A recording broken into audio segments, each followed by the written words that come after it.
అంటే కర్ణాటక పోతే పవన్ కళ్యాణ్ కోట్లు వస్తాయా? తెలంగాణలో రాలే కదా, సౌత్ ఇండియా మొత్తాన్ని బ్రాండ్ అంబాసిడర్ ఎట్లయితారు చెప్పండి? నాకు చెప్పండి, మీరు ఆలోచించండి.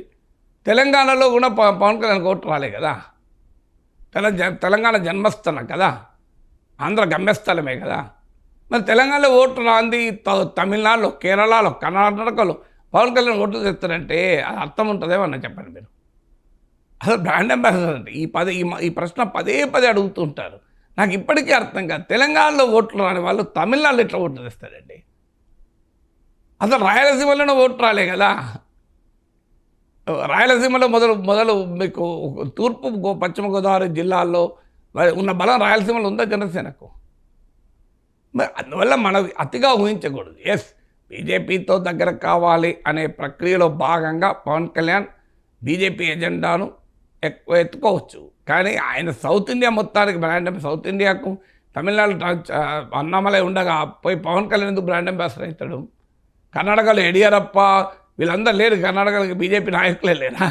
పవన్ కళ్యాణ్ వెళ్ళి బీజేపీ నాయకులు అవుతారా కర్ణాటకలో? ఇప్పుడు కాదు, 20 ఏళ్ళ నుంచి 30 ఏళ్ళ కింద కూడా బీజేపీ ఉంది. అందువల్ల పవన్ కళ్యాణ్ పవన్ పోషిస్తాడు తప్ప సౌత్ ఇండియాకు పవన్ కళ్యాణ్, నార్త్ ఇండియాకి ఇంకోరు ఇట్లా అంబాసిడర్లు ఉండరు. భారతీయ జనతా పార్టీకి ఒక్కరే బ్రాండ్ అంబాసిడర్ నరేంద్ర మోడీ, ఇంకెవరు బ్రాండ్ అంబాసిడర్లు ఉండరు.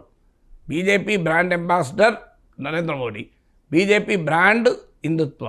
దీంట్లో ఇంకా వేరే అడిషన్స్, సప్లిమెంటరీలు, షేరింగ్లు ఉండవు. BJP goes to elections on Modi's name. Pawan Kalyan పేరుతో ఒక రాష్ట్రానికి ఇంకో రాష్ట్రానికి వెళ్ళవు. సో ఇక నేనే పాయింట్ ఏంటంటే, మీరు పవన్ కళ్యాణ్ కూడా నా రిక్వెస్ట్, ఓకే కూర్చొని మీరే పెట్టండి డీలిమిటేషన్. తమిళనాడు పక్కా పెడదాం. నేను చెప్తున్నా కదా, తమిళనాడులో వాళ్ళ అవసరాలు వాళ్ళవి, వాళ్ళు రాజకీయాల గురించి మాట్లాడుతున్నారు. ఎవరు ఎందుకు మాట్లాడినా ప్రతి రాజకీయ నాయకుడు వాళ్ళ అవసరాల గురించే మాట్లాడతారు. అనుమానం ఏముంది? ఇదే పవన్ కళ్యాణ్ సౌత్ ఇండియా అన్యాయం జరుగుతుందని గతంలో మాట్లాడలేదా బీజేపీతో లేనప్పుడు? దక్షిణాదికి అన్యాయం జరుగుతుంది అని ఫస్ట్ గలమెత్తిన నాయకుడు పవన్ కళ్యాణ్. ఎప్పుడు? బీజేపీతో లేనప్పుడు. పాతిమైన లడ్డూలు ఇస్తారా అమిత్ షా, నరేంద్ర మోడీ జీ అని आपको హిందీ మే బోల్ రహా హూ అని చెప్పి కాకినాడలో మాట్లాడింది పవన్ కళ్యాణ్.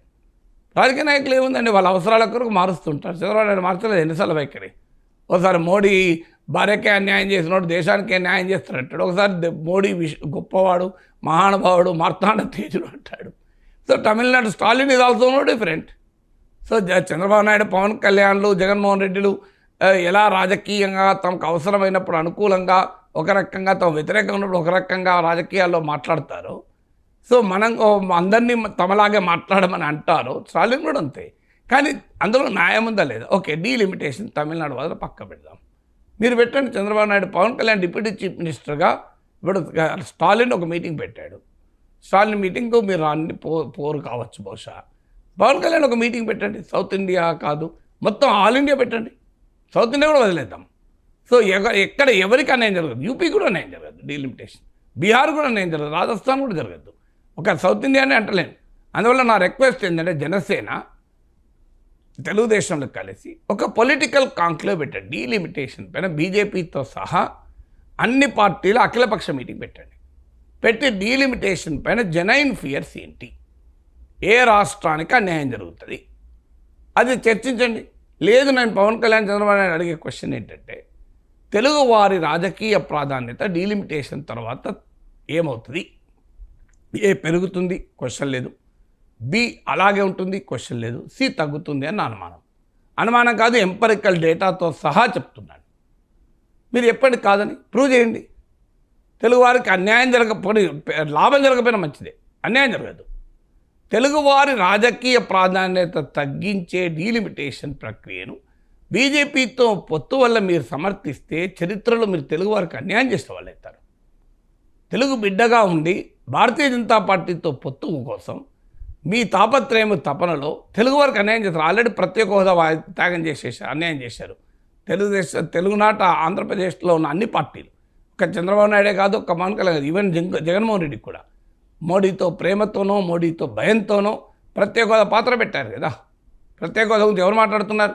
నిన్న స్పీచ్లో ప్రత్యేక హోదా గురించి మాట్లాడాడు పవన్ కళ్యాణ్. నాకు తెలియదు, నేను మొత్తం వినలేదు స్పీచ్, మీరు చెప్పండి. మరి కాకినాడలో ప్రత్యేక హోదా మీద నాదని చేసినటువంటి పవన్ కళ్యాణ్ పిఠాపురంలో ప్రత్యేక హోదా ఎందుకు బదిలేశాడు? ప్రత్యేక హోదా ఆంధ్రప్రదేశ్కి వచ్చేసిందా? మరి ప్రత్యేక హోదాతో లాభం లేదా? చెప్పమనండి. అంటే మీ రాజకీయ అవసరాల కొరకు రాష్ట్రానికి అన్యాయం చేయకండి, నా రిక్వెస్ట్ అది. అమరావతికో 50,000 కోట్లు అడగండి మోడీని. ఏం తప్పే ఉన్నది? గుజరాత్కి ఇవ్వలేదా మోడీ? గిఫ్ట్ సిటీకి ఇచ్చినటువంటి కన్సెషన్స్ని విశాఖపట్నానికి అడగండి ఫిన్టెక్ వ్యాలీగా. ఇది ఇవ్వమన్నట్టున్నాను. తప్పే ఉంది ఇలా. మీరు గుజరాత్ గిఫ్ట్ సిటీ ఇచ్చారు కదా, మరి మా వైజాగ్కి ఇవ్వండి. ఇది అడగడానికి అభ్యంతరం ఏంటండి? తెలుగు మన మన ప్రజలకు మీ రాజకీయాలు ఎలాగైనా ఉండనియండి. మీరు ఒకసారి మోడీని పనికిమాలినోడు అంటారు, ఒకసారి మోడీని చాలా గొప్పవాడు అంటారు. మీరు అనుకోండి, మీ ఇష్టం అది. ప్రజలు నిర్ణయించుకుంటారు ఇట్లా మాట్లాడుతారు ఏంటని. మోడీని పనికిమాలిన వాడని కూడా అనకూడదు, పద్ధతి కాదు అది. మోడీ దేశ ప్రధాని అండి, ఈ దేశం గర్వించాలి కదా. ఈ 13 కూడా ఎన్నికల్లో బ్రహ్మాండమైన విజయాన్ని సాధించాడు. One of the most popular politician of India కదా. You should respect him. ఆయన ఫ్యామిలీ గురించి కూడా మాట్లాడాడు చంద్రబాబు నాయుడు, అది తప్పు కదా. ఇప్పుడేమో ఇక మోడీ ఇంద్రుడు చంద్రుడు, అసలు మోడీ మించినోడ లేడంటాడు. అది ఏం రాజకీయం ఇది? పోనీ అది మాట్లాడుకోండి, మీ ఇష్టం.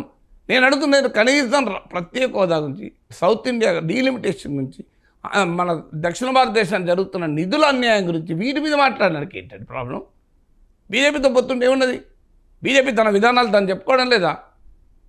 బీజేపీ విధానాలు చెప్పుకోవడం లేదా? మీరు బెంగాల్లో సువేంద్ర అధికారి మేము అధికారంలోకి వస్తే ముస్లిం ఎమ్మెల్యేలందరినీ తీసి బయటపడేస్తామన్నారు. టీడీపీ జనసేన సమర్థిస్తారు దీన్ని చెప్పండి? సమర్థించదు కదా. మరి వాళ్ళు